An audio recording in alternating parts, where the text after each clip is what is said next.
Welcome to the Carey Nieuwhof Leadership Podcast on YouTube. I hope this episode helps you identify and break your next growth barrier. And if you enjoy it, subscribe to my YouTube channel and you'll never miss a thing. Hey, whether it's staffing, budget, volunteers, or one of the many things that hold back churches, overcoming growth barriers is the key to progress. And if you're ready to break your next barrier, the Art of Leadership Academy is for you. Inside, you'll get access to all my on-demand church leadership courses, team trainings, coaching calls, but more importantly, you'll join a network of 1,500 high-capacity church leaders. Some will be right where you're at and some a little bit ahead, but everybody in the group is committed to leading a healthier, growing church and supporting each other. So if you want to fuel your mission, not just by consuming information, but by pairing it with people who will both challenge and support you, today's the day. You can learn more and start making progress by visiting theartofleadershipacademy.com. And also, check out He Gets Us. Churches across the country are using resources from the He Gets Us campaign to give people new and creative ways to share Jesus' message of radical love. Go to hegetsuspartners.com/Carey and you can sign up to get free resources like discussion guides, prayer guides, reading plans, and more. Now to today's episode. Tim, it's a delight to have you back. I'm so glad to talk to you again. And I appreciate you, Carey, and I know what the burden that you're having to spell your name to everybody every day. Say, no, that's not how you spell my last name. I just appreciate the way in which you carry that burden with grace.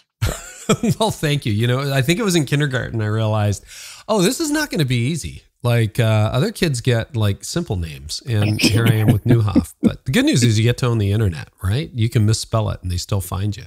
That's true. That is true. If they can spell it, though, you know. Yeah, you have to come within some closeness of spelling it. If you're going to look up what people are saying about you on the internet, you're probably going to have to put in 5 or 6 different spellings because they're probably under, especially on Twitter. There's probably Carey, you know, CaryNewhof. And I bet there's all kinds of stuff that's been said about Carey Nieuwhof there that you've never even seen.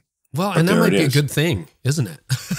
It might be a really good thing. It might be, I suppose. Yeah.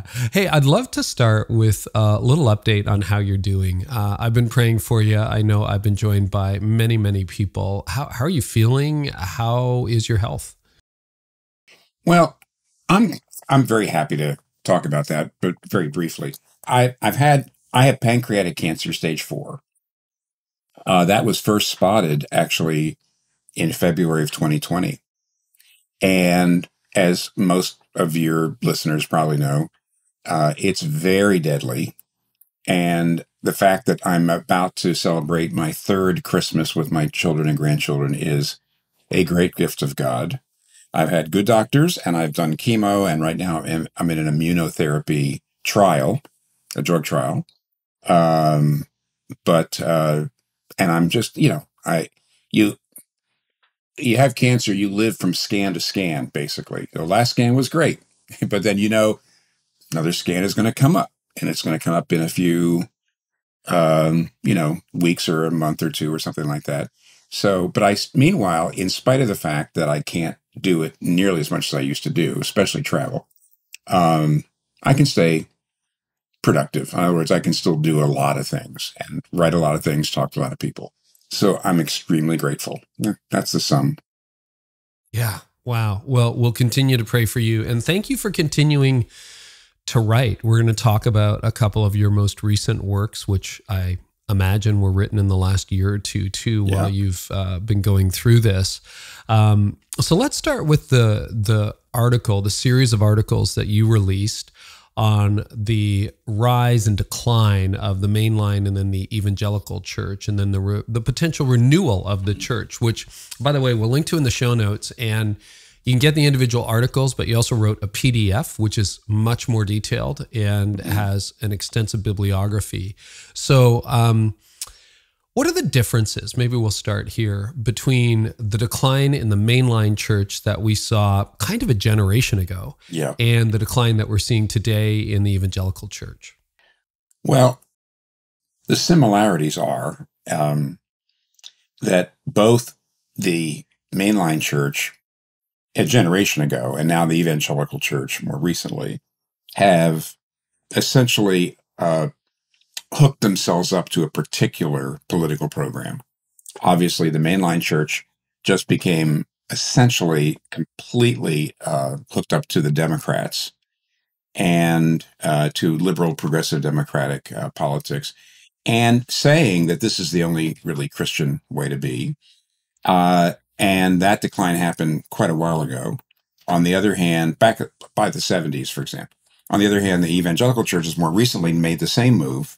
It has, as at least in the public's mind, I'm not saying this is true of every single person in the mainline or of the evangelical church, but largely, and in the public's mind, the evangelical church is seen as having hooked up to the Republican Party, especially to a very conservative wing of the Republican Party. And so in the same way, we have also, the evangelical church has sort of said, this is the only Christian way to be politically. And so I think the population on the whole sort of sees both churches as basically a power block and not really speaking to the transcendent issues that all human beings have. I think what's interesting is the difference, by the way, is that whereas the mainline church jettisoned Orthodox doctrine, it jettisoned the idea of the authority of the Scripture and the deity of Christ and the return of Christ and all that. And they thought they were getting with the times, but what's actually happened is they're cut off now from 80, 90% of the world church, which is growing. And it's very embarrassing that, there's 2 million Episcopalians in America, a very liberal church. And yet, like, there's 11 million Anglicans in Uganda alone. Wow. And there's twice that much in Nigeria, and they're all Orthodox. And the same thing has happened for the Methodists. In other words, the church here is Methodist, is sort of liberal, but worldwide Methodism is not. So they've actually cut themselves off from the growing edge of the church and the world church. Evangelicals have not, which I think means, because we haven't cut ourselves off and because we haven't jettisoned Orthodox doctrine, at least not yet, we haven't, it means in some ways there's something there to be revived. And there's something there to be revived, especially because I believe, of course, Orthodox doctrine is true and biblical, but I also believe it keeps us in touch with the world church. And therefore, I have little or no real hope for any kind of renewal with the mainline, but I have a lot more hope for renewal with the evangelicals. When I say a lot more, I mean that's a low bar compared to how I feel about the mainline. The evangelicals, I'm still worried, very, very, very worried, but I do think there's something there. No, and it is helpful, and yet you don't exactly whitewash the issues of the evangelical church. And in that paper, which again we'll link to, you do make a distinction between white evangelicalism and other forms of evangelicalism. And I'm not sure we'll have time to get into all 7 traits that mark the social history of white U.S. evangelicalism, but could you give us a little overview of how white evangelicalism is, because it's in a free fall right now, some of those traits and how that has become counterproductive? Yeah, I can name them at least, and that way, whether we can go into them or I could name them. And please. Well, one is there's a moralism. It tends to be moralistic, which means self-righteous. It's separatist, which is in general white evangelicalism, or some people are going to say this is just fundamentalism. Okay, well we can talk about that, but fundamentalism and evangelicalism are in some ways just joined at the hip, and it's always very hard to tell quite where the divide is. But the point is, conservative evangelicals are moralistic and self-righteous. They tend to be separatistic. They don't really like to engage. They feel like it's compromising. They see good and evil in kind of Manichaean ways. We just have to denounce and withdraw. Okay. Number 3, they're very individualistic. It's all about just me and getting myself right and getting to heaven. 4, it's dualistic, which goes together with individualism. It's dualistic where it basically tends to, pit Christianity against culture. We either withdraw from culture or we fight it, but there's no idea of there's. It goes along with the separatism, but it's there. In other words, the world is bad and everything in the church is good. Instead of seeing that the world has got common grace and the church has got sin in it, but instead dualism, it's like it's all good or evil. Anti-intellectualism is a major trait of American evangelicalism. You don't see it in the British as much, for example. When you take, why is it that when I was first coming to be a Christian in 1970, in the 70s, why is it that almost as a college educated kid, everything I read, whether it was C.S. Lewis or J.I. Packer or John Stott, they were all British. And it's because in America, you just have an anti-intellectualism and you just really didn't have books written for college educated people. Then there's an anti-institutionalism, which means evangelicals just like to set up their own shop, their own organizations. They just don't like to become part of existing institutions and existing organizations. They like to do it themselves. Highly entrepreneurial, but also anti-institutional. So the stuff just they don't build things that last. And finally, enculturation. That is to say, there's a tendency to wed Christianity to American culture.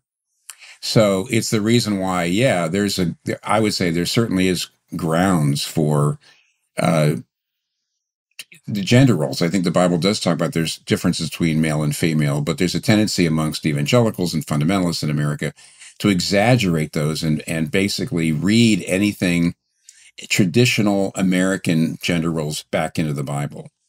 Also, there's nationalism, which is the idea that we're the greatest country in the world. You kind of read your Americanism back into the Bible. And so there we are. Moralism, separatism, individualism, dualism, anti-intellectualism, anti-institutionalism, enculturation. And if you want to find out where they came from, you got to kind of read both Nate Hatch, his book, The Democratization of American Christianity, and Mark Noll's stuff. And basically, they essentially say that kind of what happened back in the 1820s and 1830s, American evangelicalism, in order to really grow on the frontier, had to go to a less educated ministry. It just went it went populist in the 1830s. It's a long story. And you know what? I've already taken too long on this question. This podcast is not lasting 3 hours, so I should make my questions a little shorter. But they explain why American evangelicalism has been so anti-intellectual, populist, of the people, but then really not trusting the academy, the university, not trusting science, just not trusting, people with degrees, just not trusting them. So. Yeah. And which of those, like if you had to pick a couple, and maybe it's a false question, and if so, we can move on, but which of those do you think in this moment has become the most damaging? Because I was just looking over the Barna data this morning, doing some writing, and I mean, we are in a bit of a free fall. There's a little uptick after, but when you look at Gen Z, I mean, they're spiritually open, but Christianity is just not very interesting to younger adults. Well, if you read those seven, I don't think I'm going to pick one out. They really are involved with each other. The seven, when I was working on it, I could have made it 3, I could have made it 5, because they kind of overlap. But I broke them out because I think it's a, I'm trying to think here, is there a way for me to summarize it? It's a, I think the two things would be the moralism and the fear of, in a kind of, I don't want to be mean here, a kind of fear of ceremonial impurity. Like I'm just going to be harmed if I read this book or if I associate with these people. And see, that is moralism. Ultimately, it's not the confidence. Jesus was eating with prostitutes and sinners and people like that. And the religious leaders of the day were saying, how could he, if you're a real man of God, why would you have anything to do with him?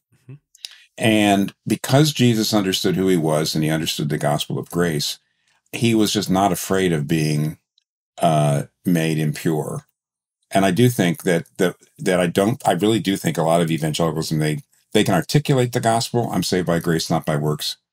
But deep in its heart, it's pretty moralistic. And the way you do that is you stay pure and you keep your doctrine right and you live in all these ways. And then you start looking down on people and you separate from people. So I think it's the moralism, the lack of grasp of the gospel, and the particular way that has played out in American history. I found it also really helpful in the paper. Do you call it a paper? It feels like a mini book. It feels like there's a book there, Tim, and I hope one day there will be. Yeah, I think it's about a half a book. Yeah, It's the spine of a book. So yes, thank you. But anyway, what did you say? It's robust. Okay. No, but you also trace out racial history and evangelicalism. And make a distinction between white evangelicalism and other forms of evangelicalism, which arguably aren't in the kind of free fall that white evangelicalism is. What is helpful for us to focus on when it comes to race and the evangelical church? Well, we do have the history is pretty sad. Actually, Mark Knoll has 2 books on that. He does have a book. Oh, I forget the name of it. It's behind me. I think it's oh dear. He's got a book on race and the church, but I just forget the name. But he's also Google it and link to it. Yeah, he's also, if you put in Mark Knoll, Noll, and race, there's a book that actually has the word race in the title. So it's kind of a history of the church and race in our God culture. and Race in American Politics? That's it. That's the one. Is that it? But okay. But there's another one that I think in some ways gets to the question of why is it that white evangelicals are so ambivalent about race? Why do they seem to really wink at white supremacy? I mean, they don't articulate it, but when they hear it, they're not put off by it. And I think that you have to read Mark Knoll's book, The Civil War as a Theological Crisis. I think that's a fascinating book. In fact, the title is a fascinating thing. Yeah. And he points out that the rest of the world already had moved on. I mean, for example, James Thornwell and Robert Dabney, who were 2 Southern Presbyterians. So I'm going to take responsibility here. Yeah, conservative Presbyterian theologians, Calvinist, very orthodox, and they were absolutely in lockstep theologically with conservative Presbyterians in Scotland. The great leader was Thomas Chalmers, and the Free Church of Scotland, which was a really, really strong church. And theologically, they were exactly the same. But Thornwell and Dabney were making all these arguments about, well, the Bible justifies slavery. Slavery's fine. Look, it says, slaves, obey your masters. And the Free Church people over in Scotland are saying, you're kidding, right? I said, the Bible, look, it says, slavery is something that God in the Mosaic legislation is there. And they look and say, it does say in Deuteronomy that if a slave escapes, you don't return him, because it shows they were abused. It says in Exodus that if you hit a slave to punish him and you knock his tooth out, he goes free. It says there that nobody should be a slave more than 6 years. It says there that slavery is never based on, race. And they say, you're kidding, right? And yet what had happened was, because the economy of the South, certainly the prosperous South, the people who had the money, was based on slavery. And there was this enormous pressure on the Christians to justify it and not to undermine it. And you look at somebody like Thornwell and Dabney, because I have read their stuff, and at one level, they seem to be extremely sincere and very, very smart. But it's so fascinating that the cultural times shaped the way in which they read the Bible. And people who were not in that spot, they could see that they were being distorted. I mean, people from Scotland, elsewhere, they could see it. And but what happened was they justified it. And then, of course, they had the Civil War, and then they lost. And afterwards, there was a lot of white Southern evangelicals that held on to this self-justifying approach, saying, well, Black people, they should be slaves because, look, they're inferior. Look at their poverty. Look at the crime. And that was a very, very powerful moment in American history where the Southern Church should have turned to the Bible and read it, I think read it in connection with other people from other cultures. See, it wasn't that easy to do back then. And said, are we reading this right? Or are we just reading our own needs into it? Are we really listening to God's word? Or are we kind of eisegeting, reading into it what we want to see? But they failed. They did read it in. And that has infected. I mean, the white evangelicals have always had a strong strain of distrust of other races. And I think it comes down from that. And those two books by Noel do help us see how that happened. And it's, is that our original sin? I don't know. Is that American evangelicals' original sin? I don't know if I go that far. I think we have our own original sin. It's not slavery. It's turning from God. And we all have remaining sin in us. But it's been tremendously tragic, and we're still experiencing it now. Yeah. Well, another thing we're really experiencing too is politics. Yeah. And I forget whether it was a New York Times or Atlantic that you wrote for, but you've had a couple of pieces over the last few years on the close coupling of conservative evangelicals and the politicization, really, of church. Your thoughts on that and where that becomes problematic and perhaps contributing to the decline of American evangelicalism? Well, now if you ask, why did this politicization happen? Why is it happening? That's the hardest question you've asked me so far. I think, in fact, I bet it's the hardest question you're going to ask me. So you might want to give yourself a cigar right now. Well, thank you. You're welcome. This is hard. So let me give you the best answer I can. Liberal democracy, which is how I'm using the word liberal very broadly.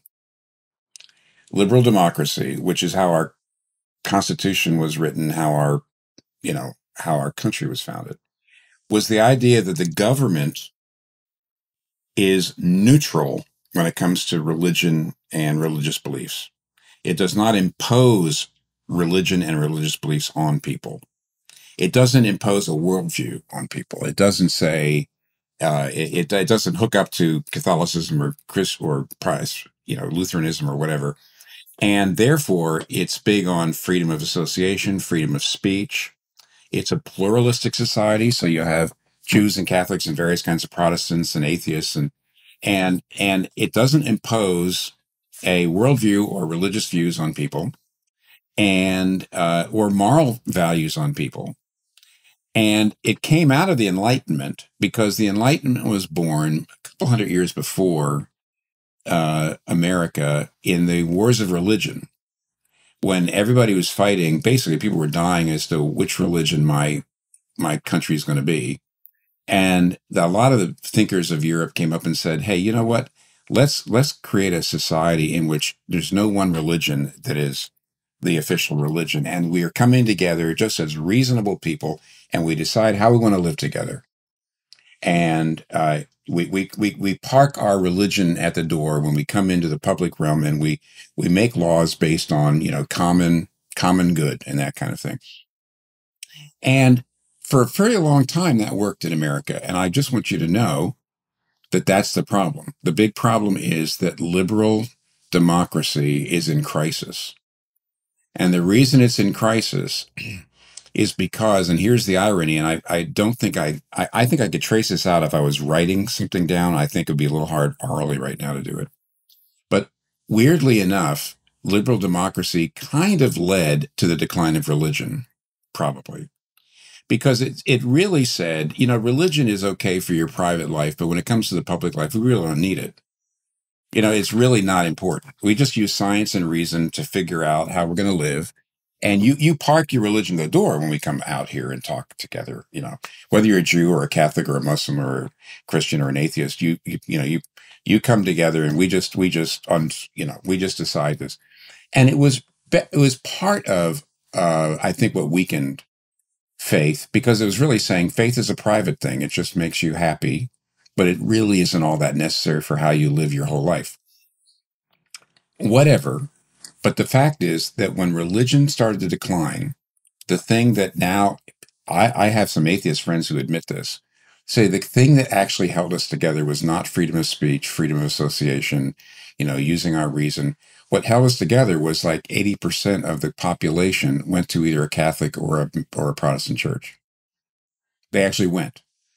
And that even though, like, the liberals and conservatives in Congress were arguing over taxes or unions, but they would never argue over same-sex marriage. They all thought it would be a horrible thing.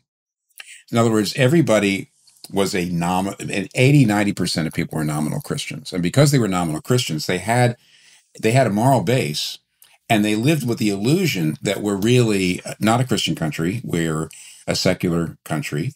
But the fact is, they'd never really had to deal with pluralism using liberal democratic, structure.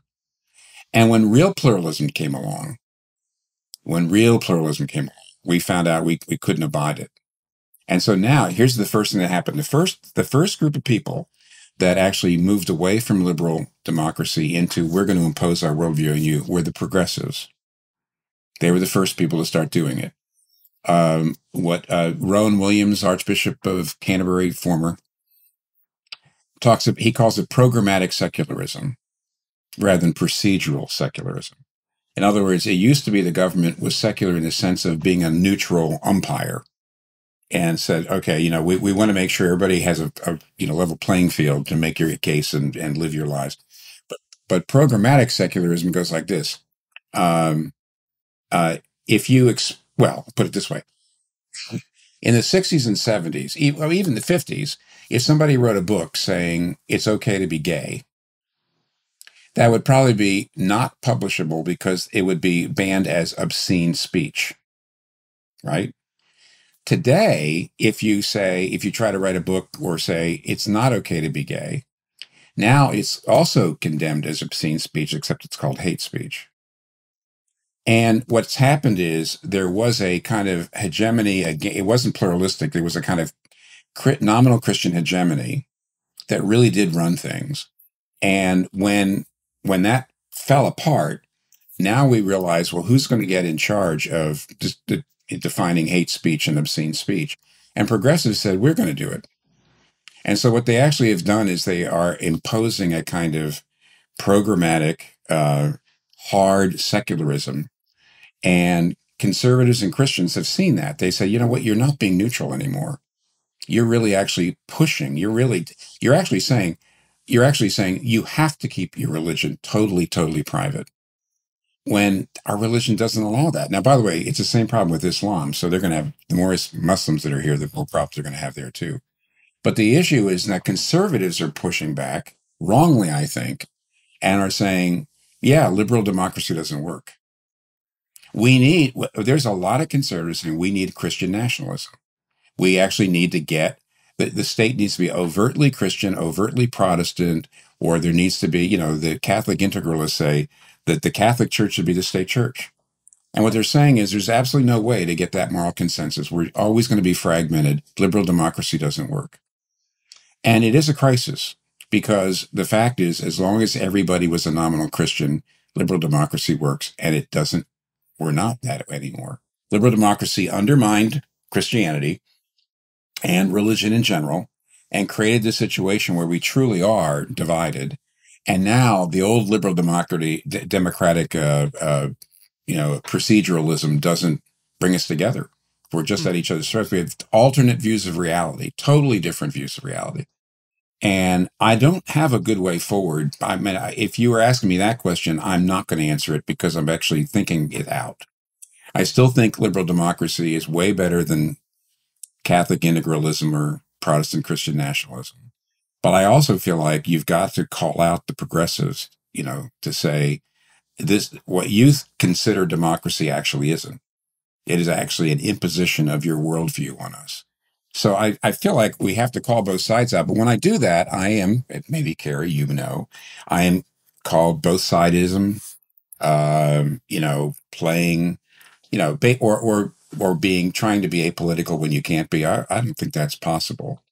But I do think it's fair to say, sorry, right and left, I don't know what the alternative is, but what you are proposing is absolutely wrong. Will never really work. So I told you this was the hardest question, and I don't know what you're going to do with.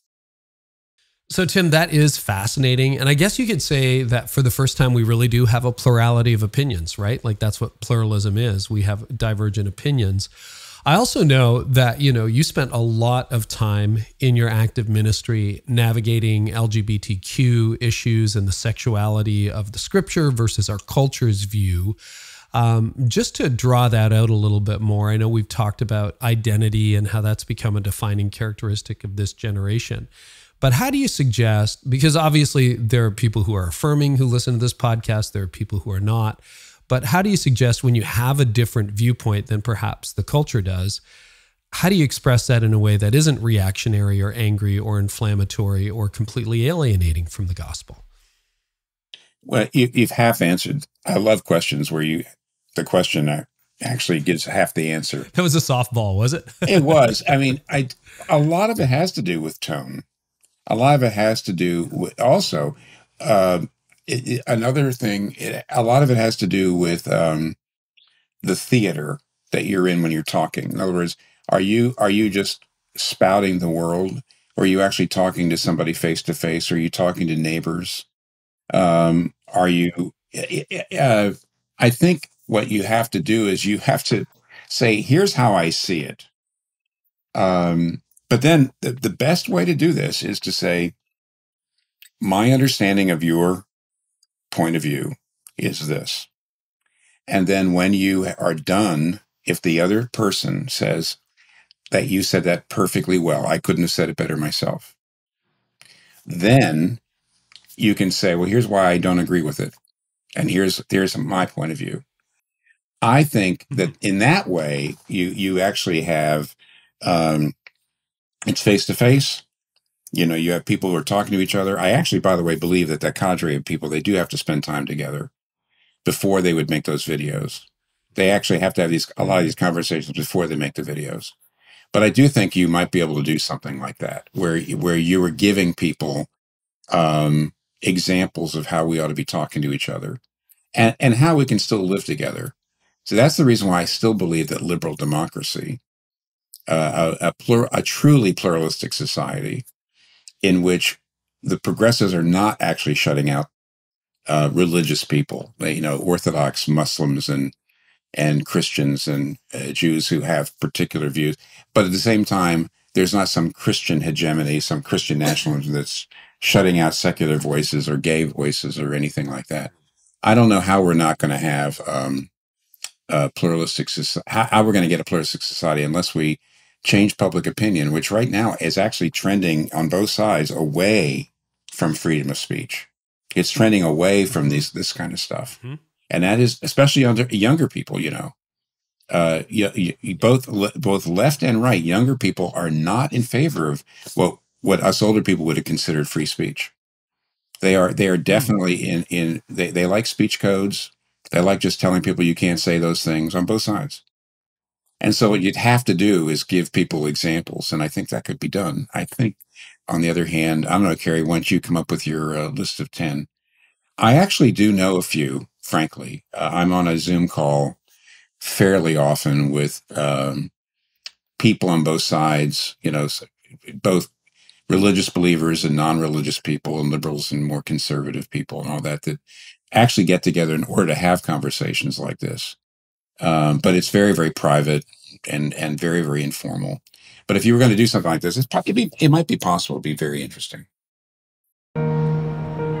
There's a new movement happening in the country to reclaim the promise of Jesus' unconditional love and grace and to see his church rise above the culture war. He Gets Us hopes to give it a voice. The biggest faith campaign in history, He Gets Us invites a rapidly growing audience, from spiritual explorers to like-minded Christians, to reconsider the radical life of Jesus.